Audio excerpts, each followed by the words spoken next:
Welcome to the podcast. It's the magical holidays. Time for Joe watching 60 Christmas movies in 60 days. Why, you might ask? Because it sounds like a crazy task to be watching 60 Christmas movies in 60 days. It'll be struggle, no I won't lie. By the halfway point I will lose my mind, but with your support I'm gonna be fine. So let's have a blast on this Christmas time. Join me now and let's find out about today's Christmas movie. Was it good or bad? Happy or sad? Is there another dead mom and dad? Let's get to it with no delay. It's your old pal Joe and he's happy to say welcome to Joe watches 60 Christmas movies in 60 days. How's it going, everybody? Welcome to episode 43 of Joe Watches 60 Christmas Movies in 60 Days. I remembered the number this time. Yeah. Still during a recording marathon here just to knock all these bad boys out so I can get back to watching movies, so I can get back to recording podcasts. It's a terrible cycle that only will end on December 25th. But that's okay, folks. We're doing okay. We're doing all right. I mean, granted, there's lots of things that aren't okay, but this, between us, it's doing okay. Before we talk about today's movie, of course, we must talk about my good friends over at Third Eye Comics. Third Eye Comics, your headquarters. That's better than home. Headquarters for all things comics, graphic novels, gaming, music, and movies. Anything you can think of and some things you can't. I'm sure they'll have it for you. And if you can't get to one of their local DC, Maryland, or Virginia stores, you can, of course, purchase online at shop.thirdeyecomics.com. That's shop.thirdeyecomics.com. Support them because they're supporting me. Today's movie is The Princess Switch. I'm sure lots of people listening to this are well aware of this movie. I was aware of it only in the fact that it existed. I know that there's also 2 sequels to it. And this was a request from a listener who thought that I would have a good time with this movie, and generally, they were pretty all right with that. They were pretty on the point. This was an enjoyable, ridiculous movie, filled with ridiculous things. So let's talk about The Princess Switch. If you don't know if you don't know the gimmick here, we'll just get into it within the body of the movie. We open on one of our main characters, Stacy, running her bakery, and then the bakery matters so little in this movie, and yet it's like it's somehow talked about a lot, but actually impacts the movie overall very little.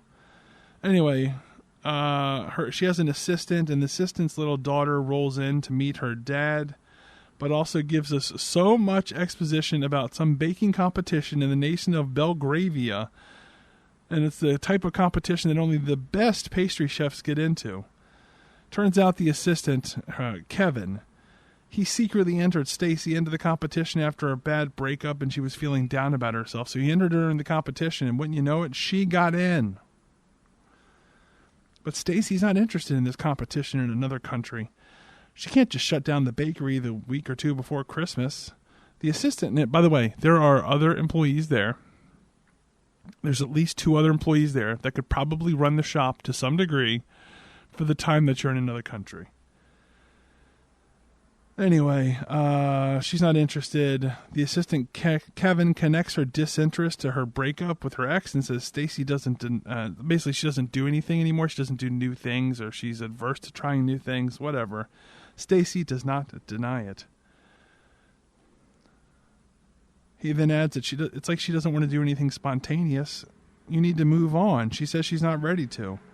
We follow her on her walk home, giving sad eyes to other couples as she passes them, and she even runs into her ex. She tries to put on a good face, but then a lady comes out and kisses him. So she comes out of so her boyfriend's just kind of standing outside of a store, and she runs into him, and she's like, "Oh my God, what's going on, ex-boyfriend?" And he's like, "Oh, Stacy, what a pleasure to see you." And then his girlfriend comes out of the store and just gives him a big kiss. And it's not that in and of itself is weird, but it seems unusual. Like, oh, okay, I'm ready to go. I finished up in the store. Instead, she just kind of dives down the steps, gives him a big kiss. And it's really just so that the movie audience knows, and Stacy knows, he has definitely moved on.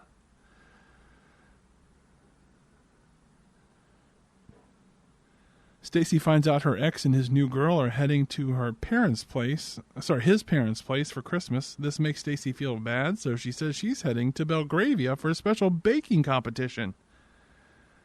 Cut to stock footage of a plane, and then they're suddenly in Belgravia. Alright, so I guess I have to deal with this now. Back in America, on the way to accidentally see her ex, Stacy passed a guy ringing a bell for money. Nothing noteworthy other than he wasn't dressed like Santa. He was just dressed like a regular guy, an older guy with a white beard. Not Santa-like, but, if you wanted to push it, I'm not going to fight you. So he's ringing a bell for money. She chatted with him a bit and talked about how magical Christmas is. So that's the introduction to this guy who will just keep appearing in this movie. Now we're in Belgravia. Kevin's daughter, that's the assistant, by the way. Kevin's daughter sees a stall selling stockings and goes over to look at them. Who's manning the stall? But the same guy from the street corner, ringing that bell, but now he has a British accent. We get some talk about the Prince of Belgravia and how he's getting married on New Year's Day to some princess who doesn't like to have her photo taken. People don't even know what she looks like. Cut to the studio. Jesus Christ. Cut to the studio where the baking competition is. That's where Stacy runs into an old baking nemesis, Brianna. They talk shit to each other until Brianna spills coffee on Stacy's apron. This is another character that has no bearing on this movie. Honestly, this whole baking thing could just be easily cut from the movie. But it's not. We have to deal with it. And also this villain, this nefarious arch nemesis of Stacy is also in this movie. And she's in this movie for 3 scenes, and that's all they use her for.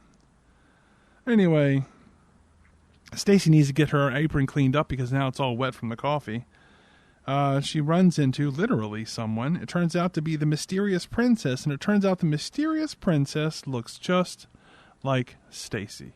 That's right, folks. We have a doppelganger movie. We have 2 people that look exactly alike, and they're both played by Vanessa Hudgens, who plays Stacy, and the princess of what other? She's not an official princess at this point. If and when she marries the prince, she'll be a princess. She's actually a duchess, I believe.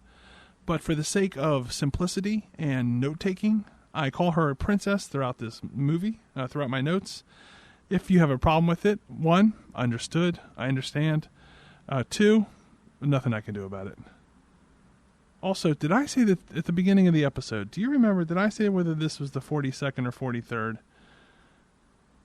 Because I hadn't written down in my notes. I had not written in my notes yet what episode it was.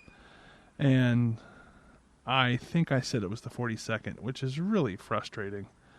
Because I'm not going to go back and change it. And I'm just falling apart at the seams here like a well-loved teddy bear. Anyway, she runs into her doppelganger, who is the princess here that's going to get married to the prince. Stacy does not seem taken aback at all that she's come face to face with someone who looks just like her. So then the woman starts speaking. She speaks. It's all the same as Stacy. You got to understand. It's the same actress. It's the same person, but she speaks with a British accent. But it also, at times, and I could be wrong about this, it sounds like it's been overdubbed, like they added in the British version of the voice sometimes later, but I could be just misreading the scene here. Anyway, once the princess finds out Stacy is a baker, she asks her to consult about her wedding cake. And I thought that this was ridiculous, and because it is, but it turns out to be a cover for something else. Soon we'll find out. Anyway, Stacy agrees to consult on the princess's wedding cake, but there's a catch.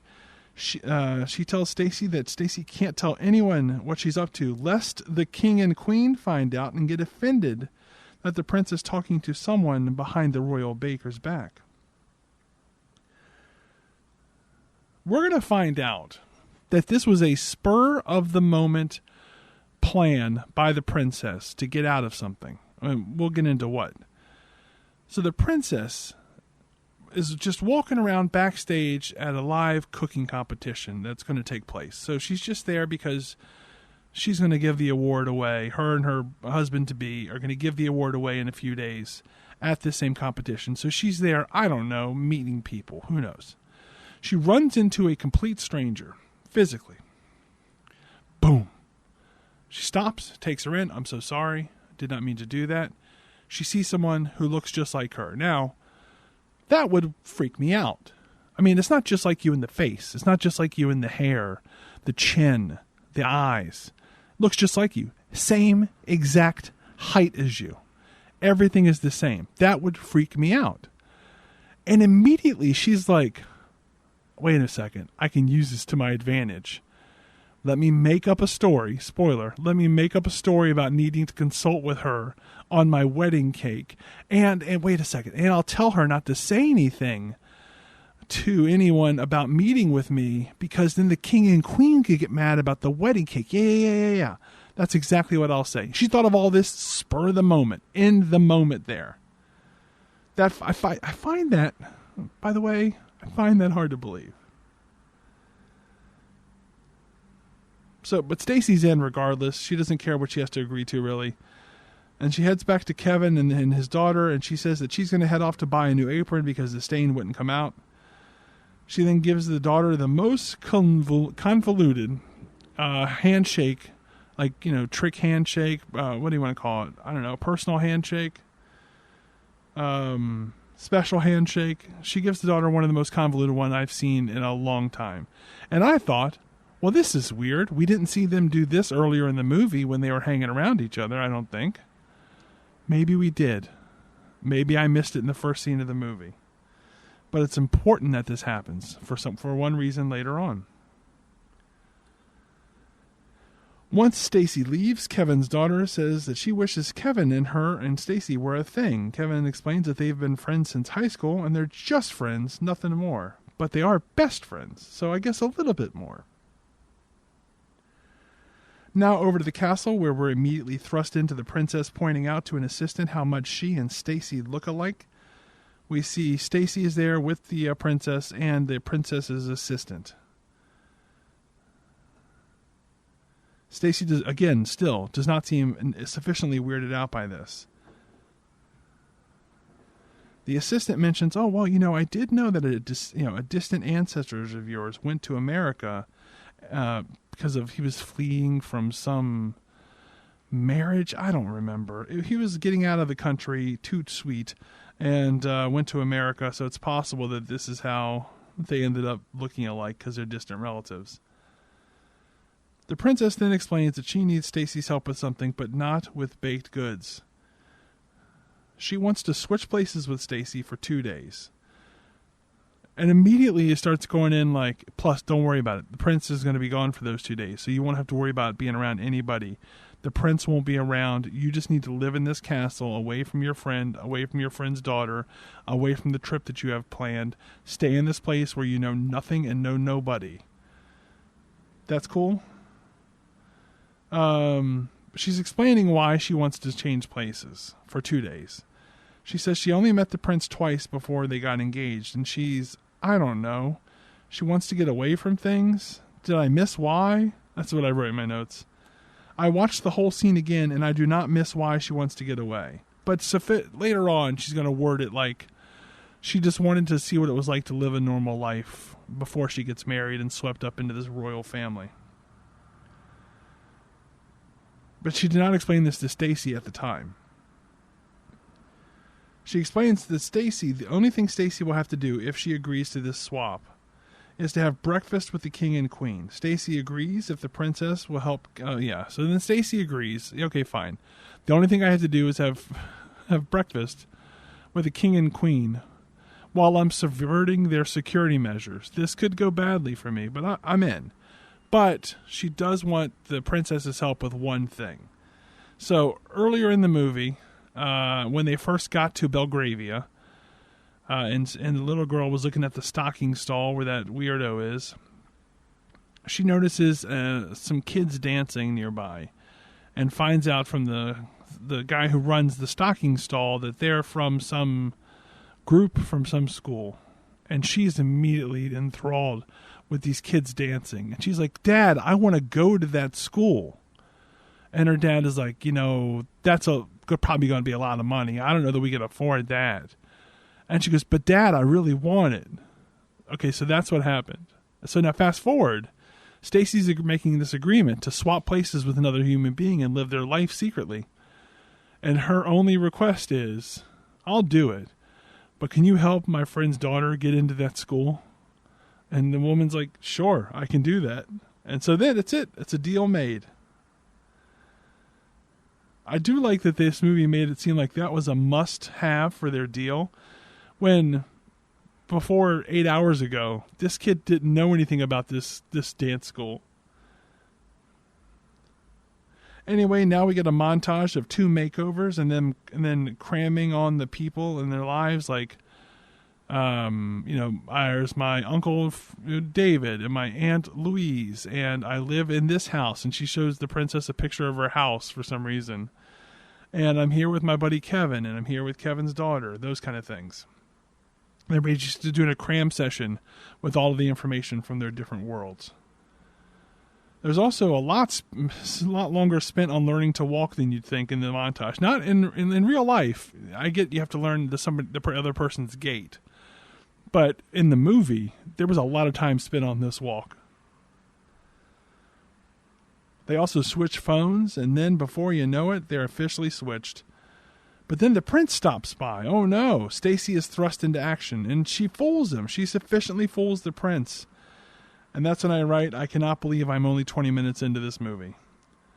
Then the princess heads off towards her new life, and it's treated like the grandest of departures. She arrives at the cottage in which Stacy was staying with Kevin and Kevin's daughter. We get some awkwardness between Kevin and the princess, and then it's over to Stacy and the princess's assistant. She asks the assistant if she approves of this switch. The assistant says that she's known the princess since she was a child, and she hasn't had the chance to live a normal life. She very much supports the princess attempting to do so. Then the prince comes by again while Stacy is wearing a hat. She's just here. That's the thing. She's just wearing a hat. She was going through the princess's wardrobe, found a hat that she thought was fun or looked cool or thought was beautiful, whatever. She puts it on her head. She's talking to the assistant. Then the prince arrives. She's got to talk to the prince. So she's wearing a hat. Got it? He notices the hat. And I was like, oh, why are you wearing this hat? And she says, oh, because where I'm from, whatever nation the Duchess is truly from, where I'm from, we always wear a hat for tea. And I'm just so tired because there's no need to make the lie worse. There's no need to make how about this? There's no need to make the lie stupid. And I could be talking to the characters, or I could be talking to the writers. They also have a whole moment already. This is the second time they've met. They share a moment when he knows some reference she uses, and it's now breakfast time. The next day, we find out the prince has decided to reschedule his whole trip because he felt bad about leaving so soon before the wedding. Stacy is not pleased with this.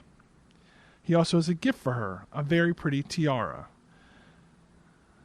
He also offers her to go on a trip with him to go horseback riding. Stacy's unsure about this, but goes along anyway. The king runs into Stacy in the hallway and suspects something with her. Something's amiss. He asks the prince's assistant to keep an eye on Stacy. She seems different somehow.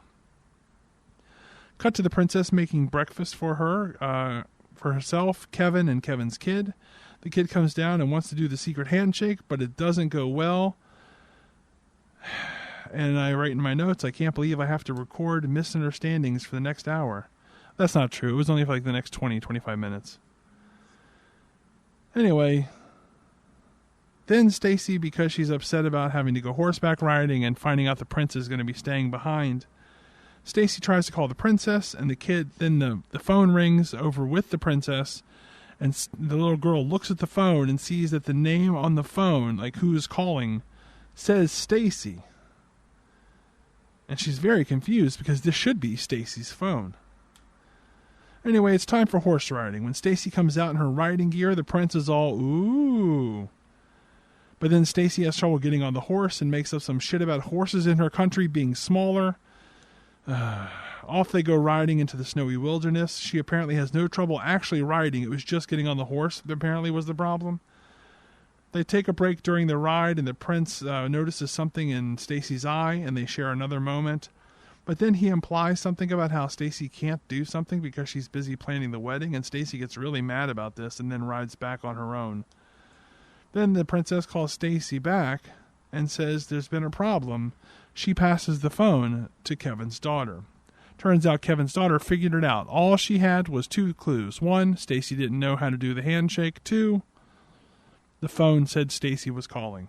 That was enough for her to figure out that this wasn't Stacy and was instead someone who looks exactly like her, which is a very uncommon thing in the world, and somehow this little girl was like, yeah, that's probably what's happened here. Anyway, it's no big deal. The little girl agrees to keep their secret. The kid will stay quiet, and everyone thinks this is a totally cool thing to be doing. Stacy gives the princess a hard time about not being honest in regards to some charity ball that she finds out she has to attend, and there's also the matter of the prince actually still being around. She wants the princess to come back and switch, but the princess basically refuses. The princess is not a good person. So she tricks this young lady into meeting with her.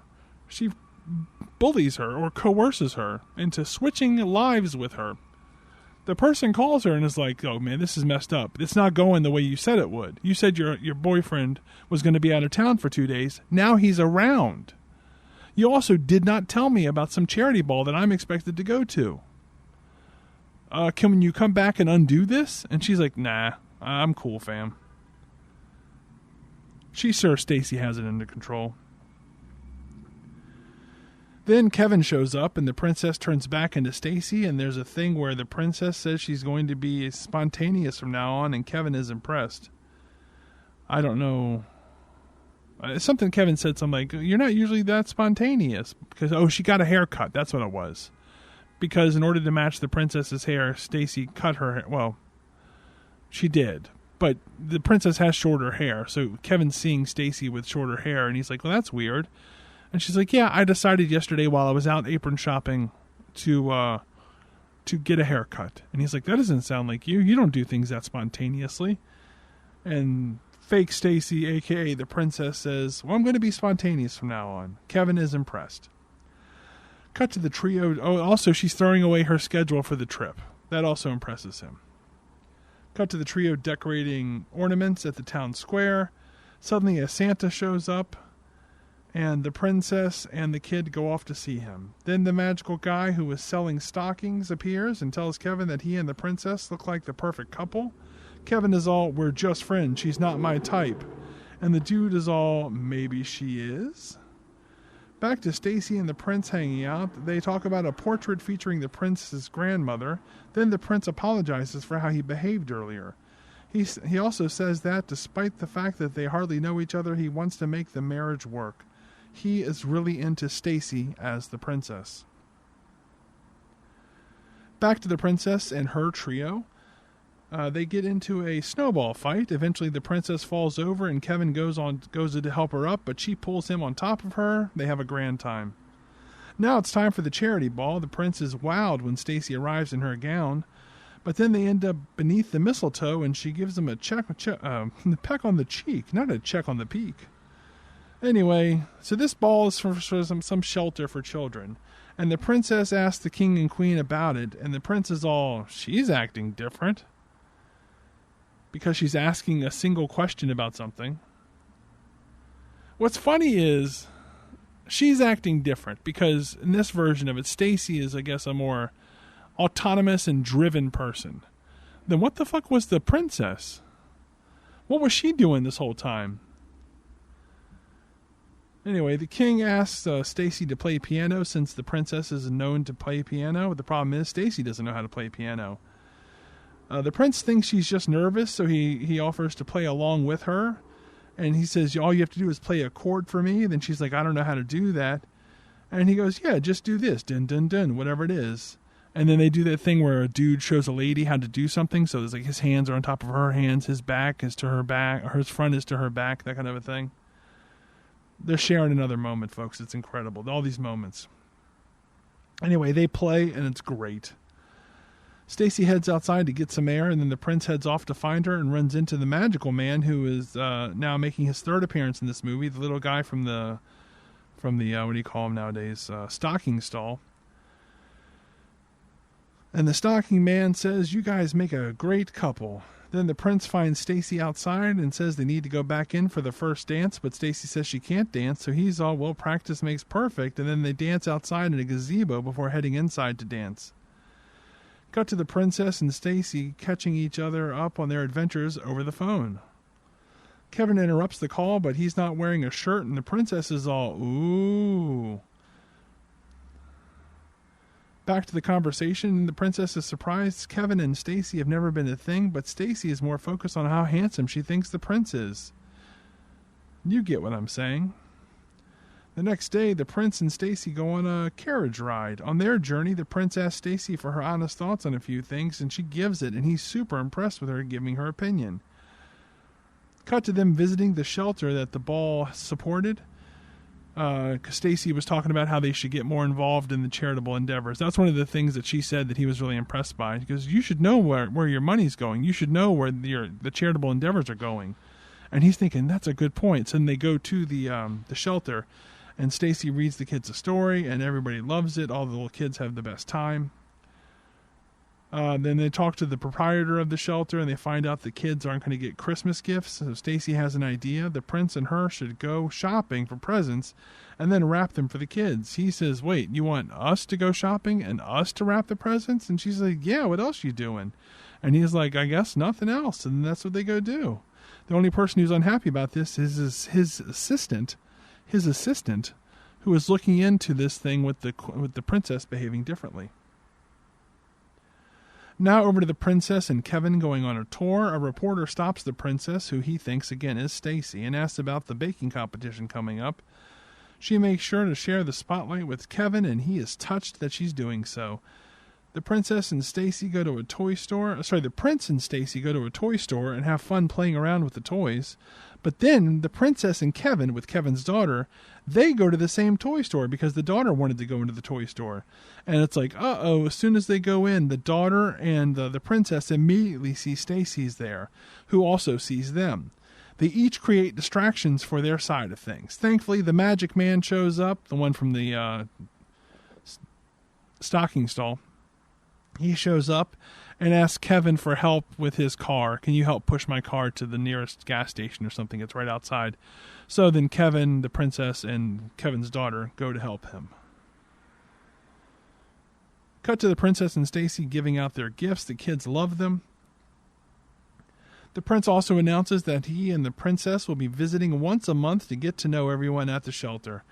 A kid points out that they're standing under some mistletoe and they kiss, but this time it's not a peck on the cheek. It's more than a peck on the cheek. It's a peck on the lips. The prince's assistant notices that this is a very emotional kiss. Cut to the princess putting Kevin's daughter to bed. The daughter is sad the princess is leaving tonight. Apparently it's the end of their 2 days. She wants the princess to stay. She says the princess is meant to be there. The princess says she doesn't get to decide things like that, though. After this, she spends some time with Kevin, and they share a moment, and then decide to watch a Christmas movie. They decide on A Christmas Princess, which is available on Netflix. Back over to this is also a Netflix movie, so that was fun product placement by Netflix within their own movie. Back over to Stacy. She and the prince are having a nice time. He has a gift for her. It's a necklace that his grandmother was wearing in the portrait that they looked at earlier. Stacy is so moved. She goes all in on smooching for that prince, but then she catches herself. She rushes off and starts to cry because she has to leave.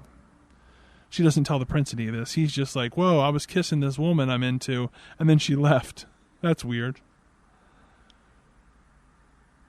Now over to the princess and Kevin. They finish the movie, and it leaves the princess crying. Kevin says he has a gift for her, and he gives her a locket with a photo of the two of them and Kevin's daughter with a Santa Claus that they saw earlier.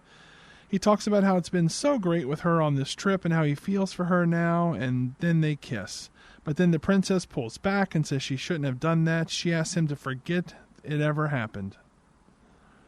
We jump over to the baking competition place where Stacy's enemy cuts the power cord for one of Stacy's mixers. Man, that's probably going to really hinder them in the competition. Remember, she met her old nemesis friend at the baking competition deal? Well, this is the friend appearing again. She made one other appearance in this movie so far. I didn't mention because it didn't matter. Anyway, jump over to the princess arriving back at the castle. After a few moments of chat, each realizes that the other is in love with their respective person. So the princess realizes Stacy's in love with the prince, and Stacy realizes the princess is in love with Kevin. While they're in the same room, the prince's assistant takes photos of them together. He finally has his evidence that something is going on. The next morning, Stacy makes breakfast for the daughter as they catch up on things. The daughter verifies that Stacy is back in her rightful place by making her do the special handshake. Next up is the prince's assistant, who has the photos ready. He demands to talk to the king, but the queen won't let him through. Instead, she asks for the envelope that he has and sends him on his way. Cut to the princess getting ready. She's very sad. Her assistant comes in and basically urges her to follow her heart. The queen walks in with the photos deep in we cut to the queen walking with the photos in hand. We see that she has the envelope in her hand, and she seems very deep in thought when who should she pass by on her walk? None other than the magic man from the stocking stall. He appears again. And he says, because she's looking at the photos, and he goes, wow, they sure do look alike. Maybe that young lady really is a princess after all.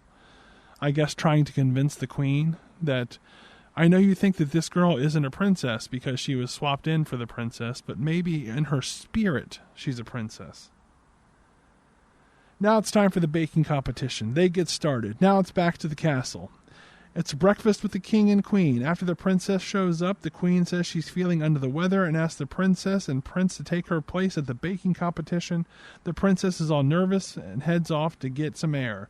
Back to the competition. Stacy finally figures out that her mixer is busted, but almost everything is already done, and she was only going to use it to puree berries. And then Kevin is like, you'll have to do it by hand, and then she does it by hand.